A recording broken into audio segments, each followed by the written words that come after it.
Assalamualaikum, guys. This is Faisal Abbas again.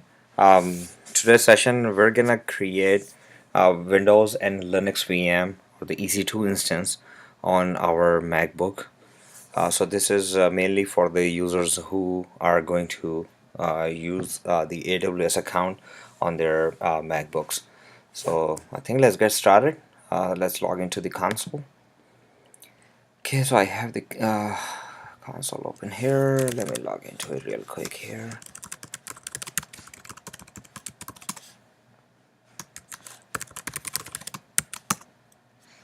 You know the MFA code or the multi-factor authentication. Let's find the code. So current code is 612206. Okay, so we logged into the console. Let's before we go into the EC2, let's verify this is my root account. I logged in with my root account and my region is North Virginia. So I'm gonna click onto EC2 and here you see that there's 0 instances running at this time, and I show that we have 2 key pairs, and I'm gonna tell a little more about it in detail once we go into that area. Alright, so we're gonna click on launch instance here, and we're gonna select everything default. We're not making any adjustments or changes or any custom configs at this time. So let's just pick the first instance here, Amazon Linux. Although we have several other options, Red Hat Linux is one, SUSE is another one, Ubuntu as well is there, plus Windows, and then there are several other AMIs, which is Amazon Machine Images.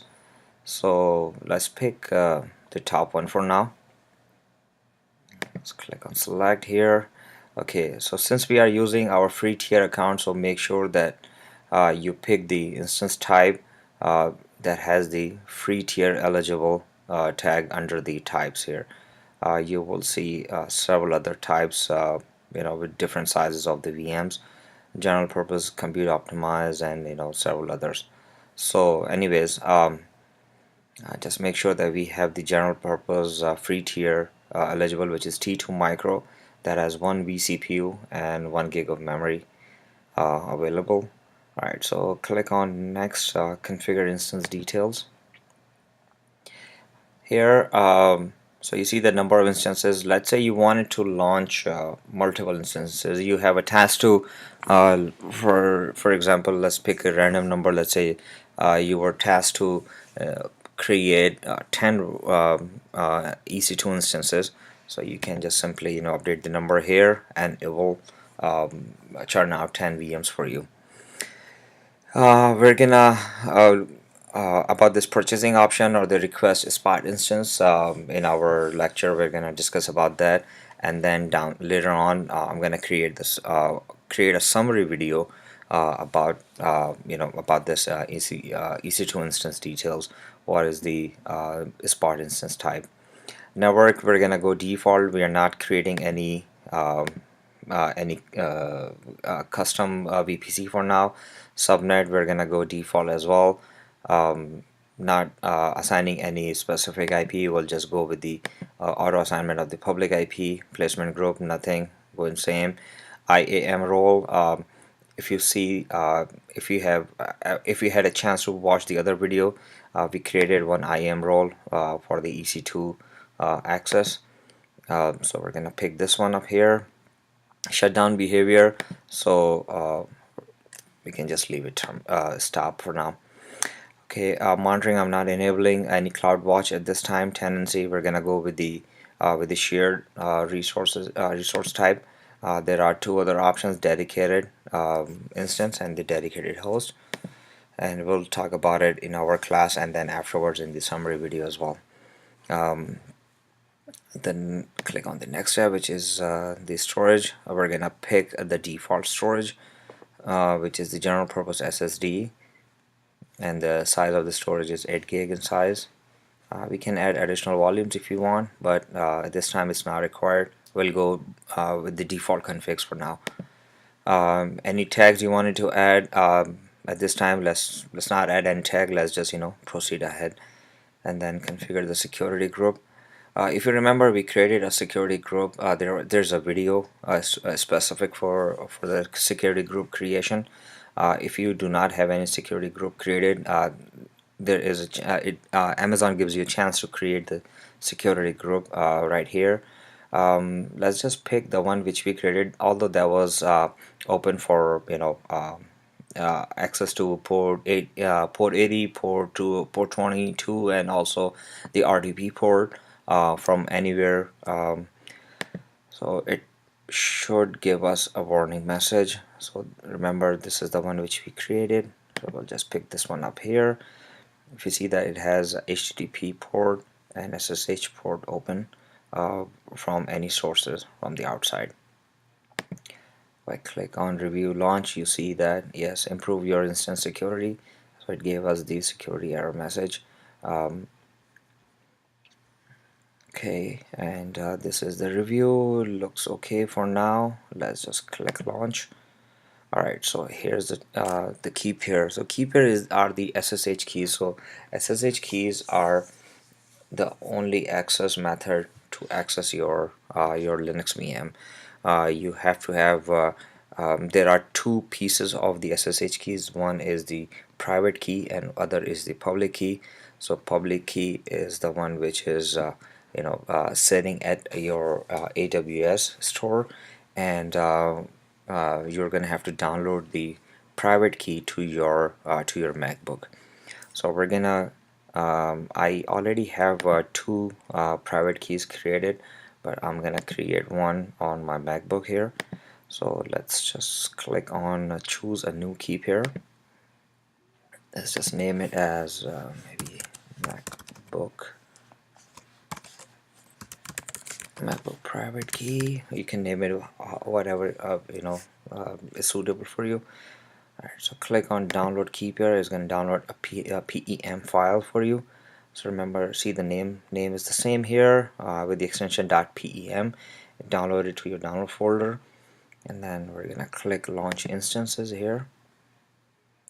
Okay, so our Linux VM is being built, and it's going to take maybe a minute or two, and then Linux will be ready to log in. So you can click on view instance here, and it will show you the status. You must have seen two terminated instances here, which I recently created and then terminated.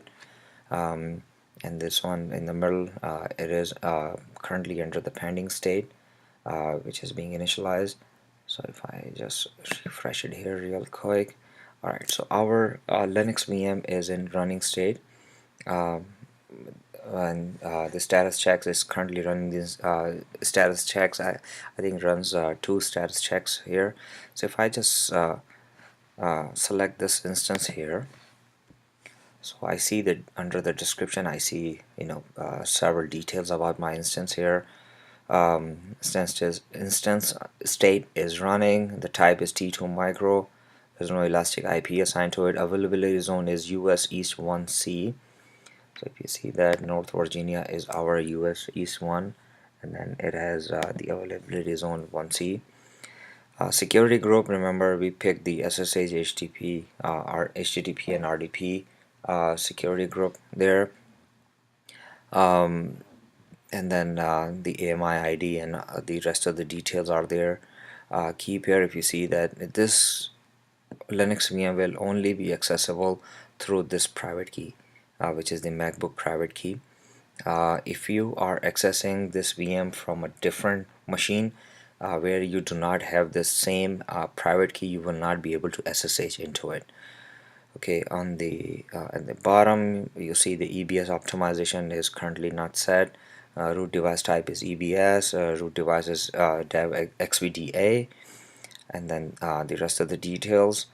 Okay, so if I come to the right hand side here, this is the area which is of importance for us, the IPv4 public DNS, public IP, sorry. So this is the IP address through which we're going to access our Linux VM. Either you can access through the IP or through this DNS name, which is EC2 the similar IP compute -1.amazonaws.com. and there's a private IP. We're going to discuss about it. What are these private IPs? VPC ID is the default, subnet ID is the default which we picked. Network interface ETH0 is the only interface which is configured here at this time on our machine. And then there are other details. When was it launched, life cycle details and all that. We did not put any labels, so majority of the labels are not there. Okay, so if I scroll up here, there are several other. One is the status check, the monitoring tab, and then the tags. If you see that there's no tag at this time currently configured, we will do it in our subsequent ones. Monitoring I'm gonna come later on when I'm gonna cover the CloudWatch. So I'm gonna cover all these monitoring areas here for you guys. Alrighty, so from the description, so you have the IP 18.207.196.85. Copy that. Alright, so how to access the Linux VM from your MacBook. So you need to launch the terminal window, and under the terminal, if you go back again, your MacBook private key your private key file is downloaded under the downloads folder. So I'm gonna just simply go into the downloads folder. I am actually there, I guess. Yes, I am here. Alright, so I see that the file is there, but the permissions are not right. So Amazon asks you to change the permissions to more stricter.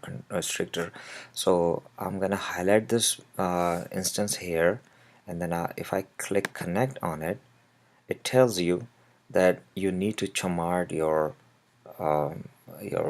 private key with the permissions of 400. So let's just do that.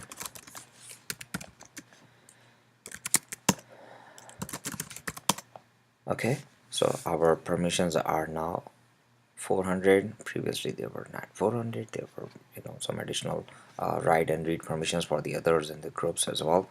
So anyways, so how to access your VM is from the terminal window, just type ssh-i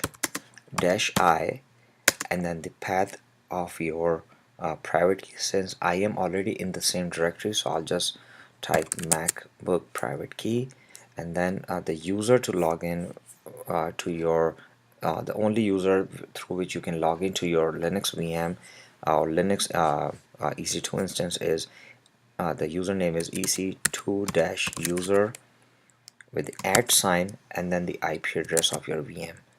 So the IP address of your VM is which is the IPv4 address is 18.217.196.85. Okay, so it's gonna give you a warning message that the authenticity of this host is not established yet. Do you want to continue or not? So hit yes, so it will add that into your known host file. You hit yes, and there you go, you are connected to your Linux VM. So I am on my Linux right now, and I can perform all the Linux operations currently.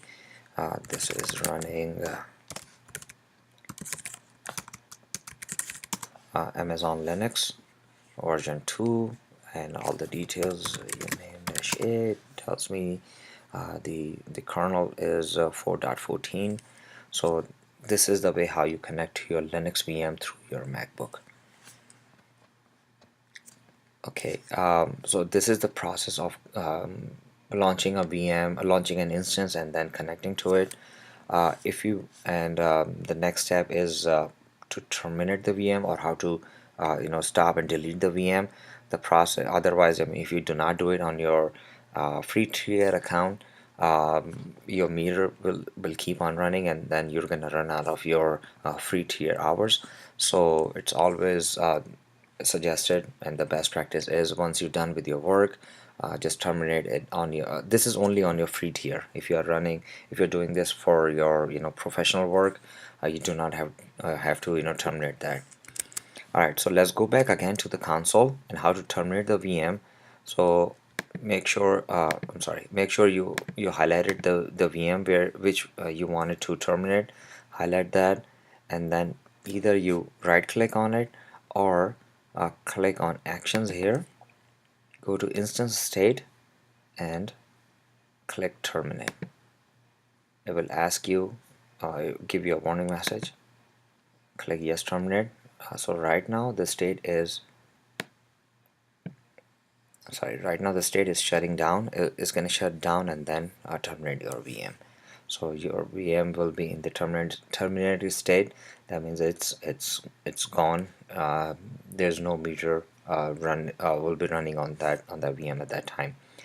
Once the VM is terminated, it will show here for a couple of minutes, or maybe under an hour. You're gonna see all these are removed or are these gone. Alright, so if I hit refresh here, so it's still shutting down. Give it a minute or two and then it will shut down, and you should be all set here. Hope this video is helpful for you. See you in next video. Thank you.